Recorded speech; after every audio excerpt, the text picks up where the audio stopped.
వృద్ధ బద్రి మందిర్. 5 బద్రీనాథ్ దేవాలయాల్లో ఇది ఒకటి. చూద్దాం.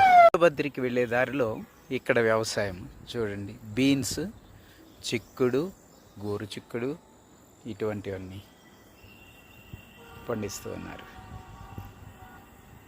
హిమాచల్ ప్రదేశ్లో ఇలాగే దొరుకుతుంది పాపం. భూమి ఇంతకన్నా ఎక్కువ భూమి దొరకదు. అంత కొండ చర్యలు, కొండవాలు, లోయలు. ఆనపపాదు మాత్రం మన దగ్గర ఎలా పెరుగుతుందో అలాగే పెరుగుతుంది. ఇవన్నీ చిక్కుళ్ళు. ఇదిగో వేరి ఖేతి. ఖేతి అంటే వ్యవసాయ క్షేత్రం. ఇదిగో వృద్ధ బద్రి దేవాలయము. చుట్టూ సుందరమైన ప్రకృతి. సుందరమైన ప్రకృతి. ఆ వెనకే అలకనంద అలకపోనిందేమో విపరీతమైన హోరు వస్తూ ఉంది అలకనంద అమ్మవారి ప్రవాహంతో. చూద్దాం ఇక్కడ నుంచి అలకనంద కనిపిస్తుందా, వినిపించడం మాత్రమేనా చూద్దాం. అందమైన పువ్వులు ఇక్కడ మాత్రమే ప్రత్యేకమైన పువ్వులు. ఇక మనము చూసే గులాబీలు, ఇతర ఫలాలు, పుష్పాలు. గోడవారనే టమాటా మొక్కలు వేసుకున్నారు. వెనకాల బీన్స్ ఉన్నాయి.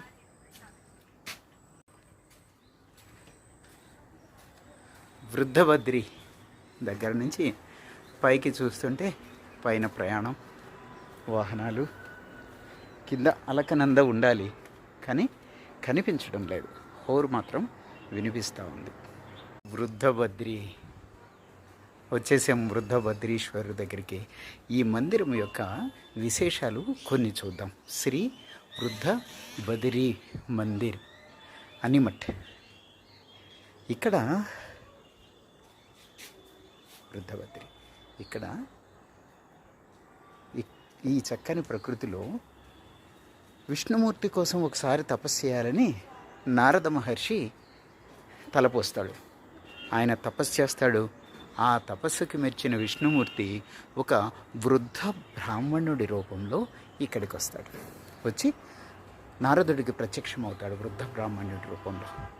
సో వృద్ధ బ్రాహ్మణుడి రూపంలో వచ్చాడు బద్రీనాథుడు. కాబట్టి ఇక్కడ ఇది వృద్ధ బద్రీ. ఇక్కడ శిల్పం వృద్ధ రూపంలో ఉన్న విష్ణుమూర్తి లాగుంటుంది. ఈ శిల్పాన్ని చెక్కింది దేవశిల్పి. వృద్ధ బద్రీనాథుని దర్శనం. నమ శివాయ. దేవశిల్పి అయిన విశ్వకర్మచే చెక్కబడినది ఈ విగ్రహం, వృద్ధ బద్రి విగ్రహం.